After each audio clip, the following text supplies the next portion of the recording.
আমরা পরিবারের মধ্যেই আমরা ঐক্যবদ্ধভাবে আমরা চেষ্টা করছি আমাদের সীমাবদ্ধ সক্ষমতা দিয়ে সকলের পাশে থাকা। আমাদের এই কর্মকাণ্ড শুরু হয়েছে, ইনশাল্লাহ আমরা সকলকে নিয়ে এগিয়ে যেতে চাই। আমাদের যতটুকু ক্ষমতা রয়েছে সেই ক্ষমতা সর্বোচ্চটুকু ব্যবহার করতে চাই। আমি সরকারের প্রশাসনের যারা এখানে এই দুর্যোগ ত্রাণ মন্ত্রণালয়ে যারা এসেছেন তাদের প্রতি কৃতজ্ঞতা জানাচ্ছি যে বৃষ্টির মধ্যেও আপনারা আজকে দেশের জন্য আপনার সরকারি এখানে এসেছেন। আসলে ঢাকা নয়, একটি সবাই মিলে একটি পরিবার। এই পরিবারে আমরা সবাই মিলে আমাদের স্বল্প যতটুকু আছে এটির মধ্যে আমরা ঐক্যবদ্ধভাবে এগিয়ে যেতে চাই। হয়তোবা 2 দিন আগে বা পরে আমরা সবাই মিলে কিছু একটা করবো যেটা নিয়ে আমরা সবাই সবার পাশে দাঁড়াতে পারি। সেই এই উদ্যোগ অব্যাহত থাকবে।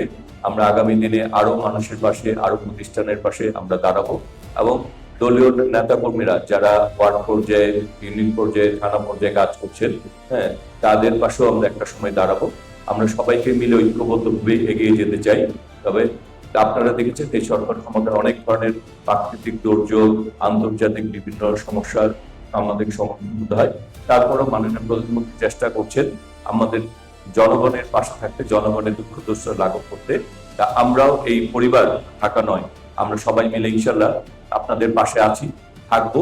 আপনাদেরকে নিয়ে আমরা আগামী দিনে এগিয়ে যাব, সেই প্রত্যাশা রেখেই আজকের মতো বিদায় নিচ্ছি। করবো কাজ, করবো সবার